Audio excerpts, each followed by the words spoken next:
awal memasuki tempat ini beberapa waktu yang lalu saya tahu Tuhan berkenan atas kita semua. Amin, amin, amin, amin. Kita yang sudah mengenal satu pribadi, Bapak Yahweh, yang sudah kita kenal nama yang ajaib. Amin. Itulah yang ada di dalam diri kita.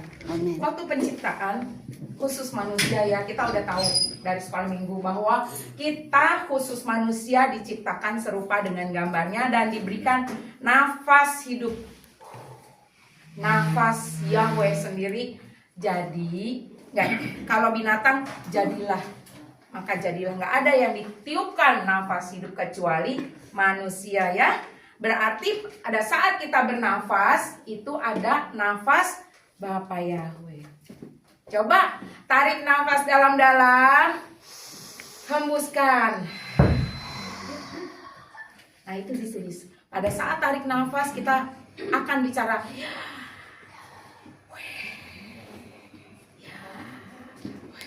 itu Yahweh. Nah itu ada dalam diri kita. Nggak cuma DNA. Di dalam diri kita ada DNA Yahweh, tetapi nafas kita. Maka itu kita bersyukur ya bisa nafas dengan enak, ya. Puji Tuhan. Nah satu waktu kalau saya ada di tempat ini, itu karena dalam rangka kunjungan awalnya waktu pesan tiket hendak mengunjungi seorang saudara yang di pedalaman di Melawi, Bapak kita. Pada saat tiket itu belum saatnya kami terbang, lalu beliau dipanggil pulang pada saat Jumat Agung. Kami tiba pada saat sudah dimakamkan. Nah, tetapi satu hal, bahwa Tuhan membuat segala sesuatu indah pada waktunya. Amin. Mungkin iblis merekayasa yang buruk, tetapi Bapak Yahweh itu merekayasa yang terbaik buat kita. Untuk Amin. itu saya ada di tempat ini, dan terima kasih Bapak Gembala, Bapak Pastor Julkarnain dan Ibu dan semua jemaat di tempat ini. Nah, waktu mungkin kalau tadi kita udah dengar suara shofar, ya, itu adalah suara yang akan dikumandangkan di akhir zaman, kan. Ada malaikat meniup shofar, tiupan sangkakala yang pertama, ada cawan murka yang pertama, kedua, ketiga, semua ada 7 cawan murka, bukan di kitab Wahyu. Oh iya, saya lupa. Puji Tuhan. Ada 7 malaikat yang diutus Tuhan untuk meniup sangkakala 1, 2, 3, 4. Dan yang keenam, kita sudah tahu pada saat ditiupkan sangkakala yang keenam itu ada di, saya cuma bacakan aja ya, Wahyu 16 ayat 12. Dan malaikat yang keenam menumpahkan cawannya ke atas sungai besar, sungai Efrat, lalu keringlah airnya. Sangkakala ke-6 kita udah tahu ya, cari di Google. Sungai Efrat mengering kapan? November 2023 itu udah kelihatan dasarnya. Dan 2024 sudah kering. Wah, keringnya belum sampai zero. Itu keras kepala. Udah jelas-jelas dari dulu, dari sungai itu ada, diciptakan dari berabad-abad yang lalu, never, tidak pernah kering. 2024 dasarnya udah mulai kelihatan. Jangan keras kepala, belum sampai habis, nggak bisa. Nah itu udah cawan murka sangkakala ke-6. Habis ke-6 ke berapa Bapak Ibu? 7. Adakah sangkakala ke-8? Nggak ada. Habis 6, 7, udah gitu tuh waktunya tiba. Apa? Masa itu tiba. Kita akan bertemu muka dengan Tuhan bagi yang setia, dan atau yang tidak setia mengeraskan hatinya, tidak terima dan makin jahat, akan bertemu muka dengan iblis Lucifer dan lain-lain. Nah sekarang kita sebagai anak-anak Bapak Yahweh, apa yang harus kita lakukan? Kita akan ke Wahyu 10 ayat 7. Boleh? Puji Tuhan, saya guru sekolah minggu, jadi biasa teriak-teriak, ya. Wahyu 10 ayat 7. Mari yang buka, kita bisa buka Alkitab atau handphone.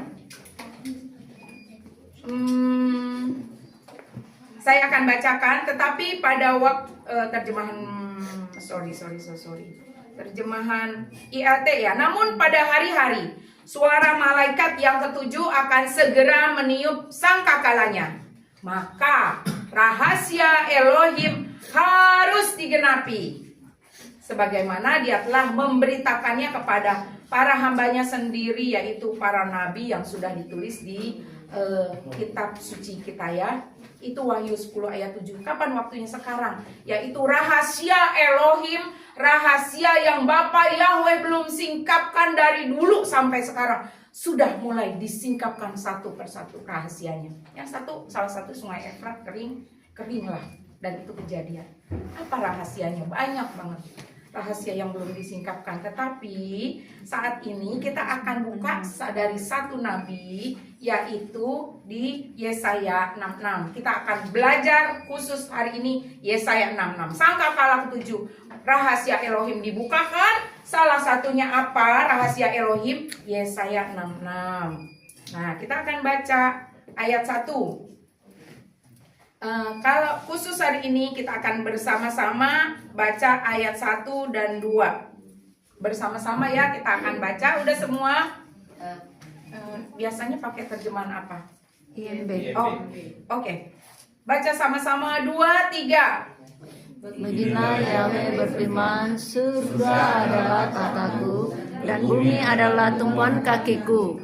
Di mana bait yang engkau bangun untukku? Dan di manakah tempat peristirahatanku? Bukankah tanganku yang telah membuat semua ini sehingga hal ini ada? Demikian firman Yahweh. Namun kepada orang ini aku akan memandang, kepada orang yang tertindas dan yang patah semangatnya dan yang gentar terhadap firmanku. Amin. Amin.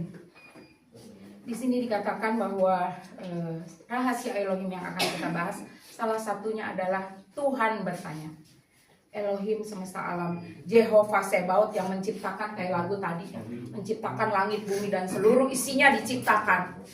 Dan dia bertanya. Kita pernah baca apa yang ditanyakan?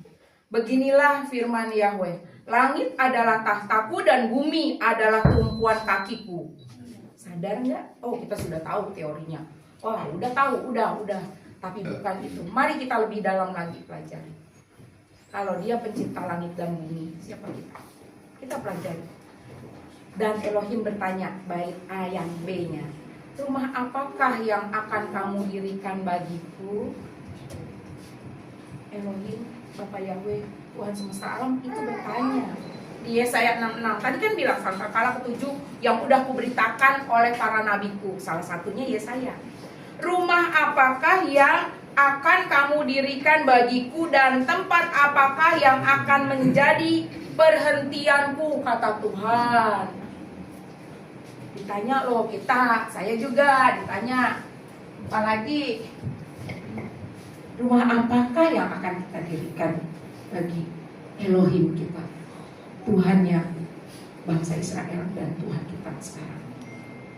Kita nanya, beliau nanya, Tuhan kita bertanya, langit tumpuan kakiku, bumi itu semua kepunyaanku, dan dia namanya Jehovah Sebaot, penguasa semesta. Tapi dia bertanya, rumah apakah yang akan kamu dirikan bagiku? Nah, kita akan pelajari. Ada 2 rumah. Kita langsung aja jahat. Rumah yang gak berkenan dan berkenan ya. Kita to the point aja. Nah, ada orang yang jahat, yang munafik, yang mendirikan rumahnya. Kita akan bersama-sama baca Yesaya 66 ayat 3. Nah, kita ayat 3. Puji Tuhan.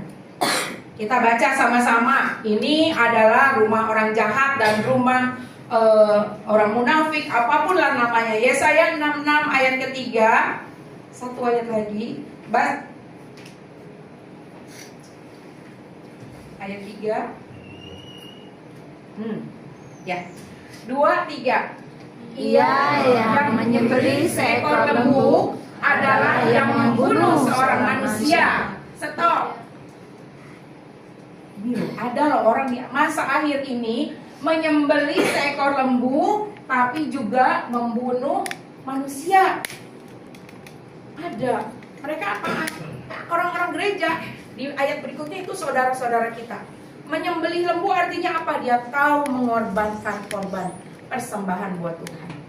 Mempersembahkan lembu apapun ya. Dia tahu. Tetapi dikatakan bahwa ia membunuh juga seorang manusia. Apakah dikenan Tuhan? Apakah kita pernah membunuh? Oh no, nggak pernah. Aku nggak pernah membunuh. Oh never, never, never. Aku taat hukum Taurat, jangan membunuh. Tidak, Bapak Ibu. Membunuh bukan cuma membunuh secara fisik, tetapi di roh, di jiwa. Contohnya, dibully. Anak-anak kecil dibully. Kadang suka terjadi bullying. Kadang-kadang di keluarga nggak sengaja. Bontot tuh, bisa apa? Bisanya manja. Kayak kemarin ya, ada yang berulang tahun.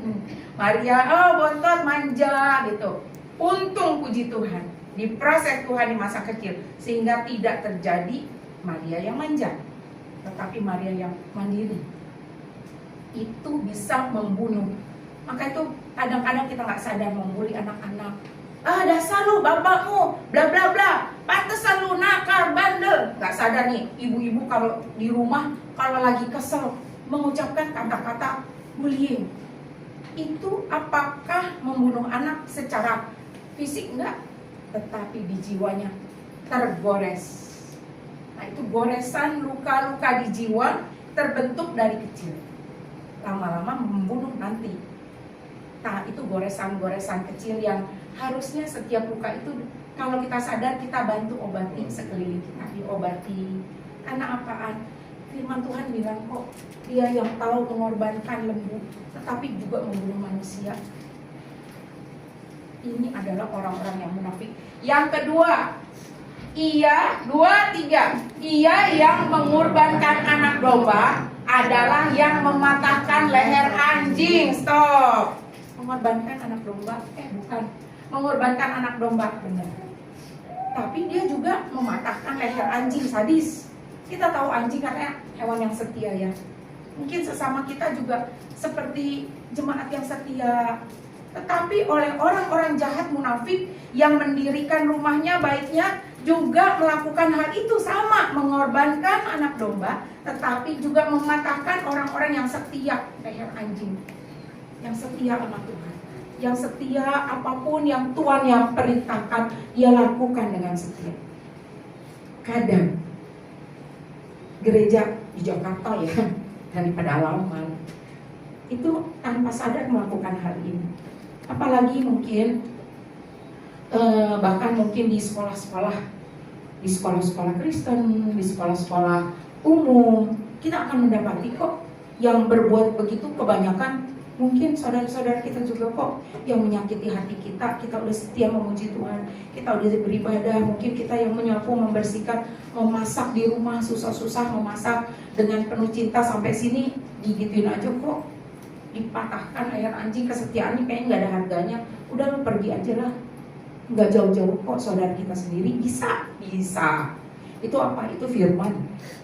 Kita nggak bicara ya, firman Tuhan ini Yesaya nggak bicara orang-orang yang ada di luar sana. Buktinya dia yang mengorbankan anak domba.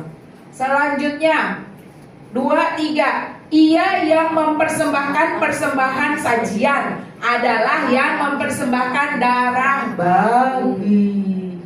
Ini bicara bukan soal jasmani, memberikan korban sajian, saji-sajian, memimpin puji-pujian atau apapun juga, melayani Tuhan. Tetapi dia juga mengorbankan darah babi. Saya nggak tahu ya, tetapi ada beberapa adat yang harus dengan darah babi, apapun nggak usah dibahas. Pokoknya itu yang merupakan kekejian bagi Tuhan. Dia mempersembahkan kepada Tuhan, tetapi dia juga memuji kepada penyembah yang lain. Dia mempersembahkan seluruh hidupnya, apapun buat Tuhan. Kalau di gereja segenap hati, jiwa, roh, kelihatannya. Firman Tuhan bilang, dia juga mempersembahkan darah babi buat mungkin pohon-pohon, apapun, leluhur, adat apapun juga yang merupakan kekejian bagi Tuhan. Seperti itukah Bapak Yahweh yang penguasa semesta menghendaki rumah? Pertanyaan yang tadi seperti itu. Lanjut 2, 3. Ia yang membakar dengan kemenyan adalah yang memberkati kejahatan. Coba, membakar kemenyan. Jadi di Alkitab itu waktu saya dulu kurang paham, Taunya Kemenyan itu adalah malam Jumat Kliwon dibakar sama dukun. Waktu belum tahu Alkitab dalam-dalam ya, udah bau menyan, udah bau setan deh rasanya. Udah bau menyan nih jauh-jauh. Jadi kalau ke Kebun Raya Bogor waktu masih sekolah, di pohon-pohon tertentu kalau lewat, bau menyan. Udah bawanya angker yang merinding. Padahal di Alkitab udah ditulis di Perjanjian Lama. Nanti Bapak Gembala akan menjelaskan lebih paham. Tuhan menyukai bau-bauan termasuk bau kemenyan. Tetapi iblis yang hendak menyamakan yang maha tinggi, gak bisa. Semua bau-bauan wangian buat aku. Aku pun juga bisa hampir sama dengan yang maha tinggi kok, kata iblis. Maka itu dirubahlah oleh dunia.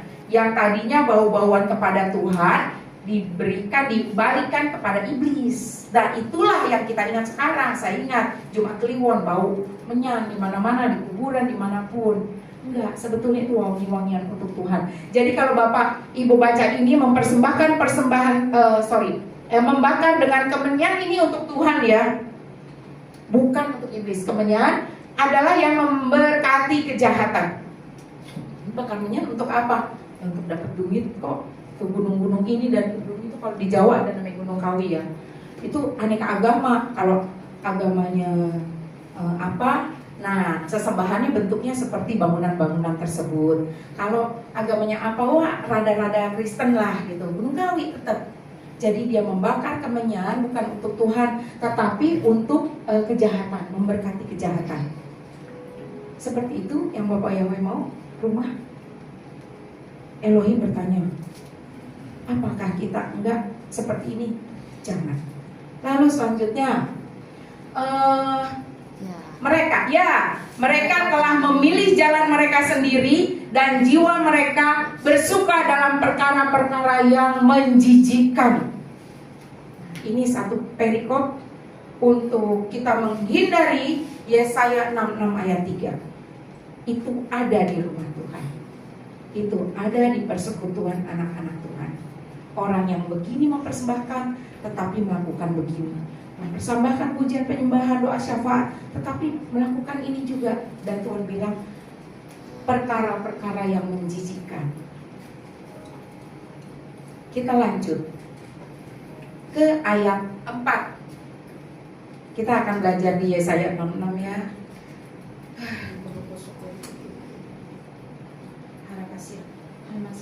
Ayat yang keempat. Ini perikopnya nggak ada, tapi kita akan menyimpulkan sendiri. 2, 3. Aku juga akan memperlakukan mereka dengan sembarangan, dan aku akan membawa ketakutan kepada mereka, karena aku telah memanggil dan tidak seorang pun menjawab. Stop. Tadi dikatakan bahwa aku, Tuhan, lebih menyukai memperlakukan mereka sewenang-wenang. Dan Tuhan bilang, apabila aku memanggil, tidak ada yang menjawab. Bagaimana cara Tuhan memanggil? Itu bukan cuma sebuah lagu, dengar dia panggil nama saya, dijawab, ya. Itu benar untuk Kristen anak-anak di sekolah minggu kita ajarkan gitu. Lalu bagaimana sesudah dewasa? Apakah kita bilang kejawab ya, padahal Tuhan memanggil kita di dalam hati kita. Tadi di dalam kita ada roh Yahweh, ada Zoe, nafas Tuhan dihembuskan melalui kita. Pada saat dia memanggil, pada saat paru-paru Tuhan, jantung Tuhan berdegup, menghembuskan nafas ilahinya, nafasnya kepada kita untuk kita melakukan sesuatu. Adakah kita dengar? Jangan anakku, aku tidak suka. Oh ya Tuhan, ampun. Jangan lakukan itu. Ya Tuhan, ampun. Itu arti kita dengar. Nah, Bapak Ibu, saya mau bersaksi tentang dia memanggil dan tidak seorang pun menjawab. Waktu perjalanan dari kami kan sudah terlanjur beli tiket ke Singkawang untuk mengunjungi seorang juga hamba Tuhan yang sakit ya. Dan dari Singkawang sudah planning untuk lanjut ke Melawi dengan saya googling dari Jakarta 12 sampai 13 jam perjalanan darat. Itu harus kami tempuh. Kenapa? karena suamiku mendengar panggilan Tuhan, beli tiket. Saya dengar, saya enggak begitu dengar, tetapi saya sepakat aja sama suami. Lalu apa yang terjadi dalam perjalanan ke Melawi itu kira-kira sudah belok ke Melawi, jadi kalau terus itu ke Sintang, ini belok ke kanan ya, belok ke kanan baru masuk Melawi. Kami sangat bersuka cita, sudah melewati berjam-jam di perjalanan, dan itu matahari sudah terbit, kira-kira jam 5, jadi jalanan terang. Karena sangat sukacitanya, 30 yang bawa mobil itu sengebut-ngebutnya. Saya udah kejedot atas, saya langsung pegangan peluk kursi depan karena nggak ada seat belt ya, saya nggak mau kejedot atas lagi. Tetapi pada 20 sampai 30 menit sebelum tiba, bam, saya langsung menjerit. Pada saat itu ada satu kata yang dilontarkan oleh yang di dalam bis yang membuat hati saya langsung, jangan lakukan itu. Kenapa? Kami menceritakan seseorang yang punya latah rohani. Setiap apa langsung bilang darah Tuhan Yesus, darah Yesus. Tahu? Suka latah. Dan itu kami percakapkan. Jika orang itu ada di mobil ini mungkin akan banyak. Ya seperti itulah kira-kira bercakap. Di hati saya udah tergelitik. Terus saya mau bilang stop. Enggak, gimana ya? Cuma bilang Tuhan ampun ya Tuhan ampuni ya Tuhan. Ampun Tuhan. Saya cuma bilang gitu, Tuhan ampun, kuasai kendaraan ini dan semua isinya, tolong Tuhan. Mereka dalam keadaan sukacita, kami di jalan karena mau sampai. Dan pada saat di titik tertentu yang sudah bem-bem berapa kali, karena biasanya 12-13 jam, kali itu 10 jam, sangat ngebut. Saya tahu itu sangat ngebut. Jadi secara manusia saya udah berjaga sama Tuhan. Lalu Tuhan bilang, dari awal udah Tuhan berpesan, saraf kejepit. Oh saya langsung ingat ngebut seperti itu, saya udah kejeduk, Tuhan lindungi kamu. Dan pada saat boom, nah, saya tahu saya langsung menjerit karena pandangan gelap, nggak bisa ngelihat, sakit dari kepala sampai ke kaki dan nggak bisa gerak sama sekali. Sedangkan itu mobil mau berhenti, saya bilang terus jalan terus, doakan saja. Ayo bahasa roh doakan, karena peperangan kita bukan melawan darah dan daging. Ada sesuatu yang gak suka. Dan lalu saya berbalik arah, ngadep ke belakang, saya agak nungging dengan sangat kesakitan. Lalu saya bahasa roh, saya bilang darah Tuhan Yesus berkuasa, tidak ada yang mengalahkannya yang bukan dari Tuhan habis. Darah Tuhan Yesus berkuasa atas wilayah ini. Semua saya sebut wilayah-wilayah kabupaten di Kalimantan Barat habis karena ada darah Tuhan Yesus yang membasuh dan jiwa-jiwa dituai. Apa yang dirancangkan iblis tidak berlaku. Saya doa bahasa roh sambil gak bisa melihat kesakitan, antara nangis semuanya. Tapi yang saya perkatakan, saya balikan keadaan semua yang iblis rancangkan. Jadi hari itu pas tiba dan sampai saat ini pun saya masih ditopang oleh tulang punggung korset yang di rumah sakit di Melawi itu harganya 1 juta lebih. Saya bilang saya minta hikmat Tuhan dan itu dikirim akhirnya dari Jakarta. Saya pesan, nunggu pesanan datang nyampe baru saya berani perjalanan ke Pontianak. Yang saya mau kasih tahu Bapak Ibu, Tuhan sudah memberikan warning kan? Tetapi kalau saya nggak ngerti bagaimana Bapak Yahweh itu mencintai, saya akan kecewa. Saya bilang Tuhan, kan udah ada warning, kan aku udah berdoa loh Tuhan, minta tutup bungkus dengan kuasa darah Tuhan Yesus pada saat dapat penyataan tersebut. Tetapi apakah seperti itu? No. Tetap maaf. Terima kasih ya. Terima kasih. Tetap sakit. Tetapi yang dirancangkan iblis lebih dari apa yang terkejadian.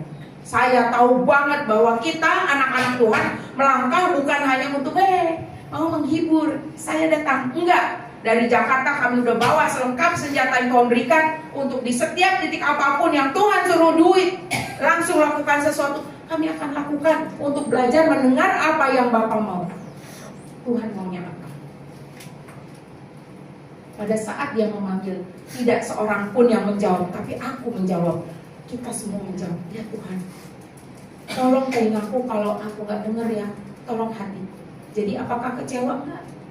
Saya balikin keadaan. Apa yang udah dicuri iblis, ini cuma sakit sedikit. dengan pengorbanan Tuhan Yesus Masih yang sangat besar, buat nggak cuma buatku tapi seluruh dunia, buat seluruh Singkawang, Melawi, buat Pontianak, Kalimantan Barat, semua sudah tercurah. Ayo Tuhan, iblis boleh mencuri sedikit rasa sakit manusia, tetapi tidak bisa mencuri jiwa-jiwa yang sudah Bapa Yahweh bebaskan buat masuk ke dalam kerajaan terang yang hidup. Saya tahu, apakah kita kadang kecewa? Nggak usah lagi ya. Kecewa hanya membuat kita iblis makin merangkul kita. Tuh kan, ayo biasa-biasa aja lah. Jadi orang Kristen standar, toh kan masuk surga. No. Pada saat Tuhan memanggil, jawab. Pada saat Tuhan meminta, berikan. Pada saat Tuhan menghendaki sesuatu, lakukan. Tuhan gak pernah menginginkan kita melakukan sesuatu yang gede-gede, besar-besar. No. Dimulai dari hal yang sederhana. Kita pada saat dipanggil, kita mendengar. Lalu kita lanjut yang kedua. Aku telah berbicara dan mereka tidak mendengar, tetapi mereka telah melakukan apa yang jahat. Tuhan sudah berbicara di firman. Ini sambungan sama yang tadi ya. Tetapi tidak mendengarkan. Malah mereka melakukan yang jahat di mata Tuhan. Apakah kita sebagai yang sudah Tuhan bukakan rahasia Elohim di sangkakala ke-7, yang dikatakan Yesaya, di mana Elohim bertanya, maka kita akan menjawab, ya tentu. Kita akan menjawab, ya Tuhan, aku akan mendengar suara. Salah satu mendengar suara Tuhan, kita tahu bahwa mungkin suara itu nggak audible ya. Aku juga nggak pernah dengar suara yang audible, cuma sekali. Tapi seringnya Tuhan bicara di hati kita, yang dipenuhi oleh firman Tuhan, yang hidup dalam penyembahan Tuhan, yang senantiasa memuji Tuhan. Pada saat naik motor pun, sejauh apapun terus memuji Tuhan. Hati kita yang diliputi, dipenuhi oleh Roh Kudus. Di situ Tuhan bicara, dan kita udah tahu suaranya yang berbisik di hati kita untuk melakukan segala sesuatu. Jangan mengharapkan audible. Tuhan yang maha besar pada saat mengeluarkan suaranya mungkin akan menggelegar di langit, mungkin akan membuat bumi hanguskan bumi. Tetapi cukup dengan bisikan, hembusan nafas hidup itu di hati kita, cukup buat kita mengerti. Denyut nadinya arahnya kemana. Pada saat berdegup sangat kencang, jangan lakukan itu nak. Jangan lakukan, jangan memfitnah sesamamu walaupun hatimu sakit. Janganlah memperkatakan dia lebih parah dari kamu, dia sakit hatinya lebih parah. Kamu hanya sedikit, jangan lakukan itu nak. Karena aku mencintai dia juga. Lakukan. Pada saat degupnya sangat lembut nak, ayo intim denganku. Masuklah ke kamarmu atau pergilah ke ladang, atau menyendirilah dengan kendaraanmu di dalam mobilmu, menelusuri jalan-jalan di Kalimantan Kuburaya, di Kuburaya di Pontianak. Telusuri bersamaku nak, ayo jalan bersamaku. Lalu Bapak Ibu naik motor ataupun naik mobil, nyalakan lagu rohani, mulai menyembah haleluya 12 kali. Ayo Tuhan, berjalanlah bersamaku saat degup jantung itu bicara untuk memberkati Kuburaya Pontianak. Simpel kan? Dengar. Itu yang Tuhan mau. Lalu ini udah ya ayat 4. Apa yang terjadi jika kita taat dan setia firman? Ayat 5, Yesaya 55. Gak usah banyak-banyak. Kita akan baca bersama-sama Yesaya 66 ayat 5. Yesaya 66 ayat 5. Dengarlah firman Yahweh, kamu yang gemetar atas firman-Nya. Saudaramu, dengarlah firman Yahweh, kamu yang gemetar atas firman-Nya. Saudaramu yang membencimu. Dikatakan kan saudaramu kan, bukan musuhmu kan. Bukan orang lain kan, tetanggamu ataupun di jauh sana, orang sono jauh. Enggak, firman Tuhan yang bilang, saudara. Ayo tengok kanan kiri, siapa saudara-saudara kita. Yang di sini enggak. Jangan banyak. Karena kenapa saya ngomong enggak, bukan menghibur supaya saya diterima lagi di sini. Enggak. Itu dirasakan di roh kok. Andaikan ada, itu hanya 1% kemanusiaan di jiwa yang masih belum beres dari saudara-saudara kita. Kita harus saling menopang, menolong, bukan mencela ya. Yang positif ya 90%. Andaikan keluar kecetus sekali-sekali, ada ukiran jiwa masa kecil yang tadi yang belum sembuh karena tidak mengerti. Saudaramu yang membencimu, yang menggiringmu keluar demi namaku, digiring loh. Telah berkata, mereka bilang loh, biarlah Yahweh dimuliakan dan biarlah kami melihat dalam sukacitamu.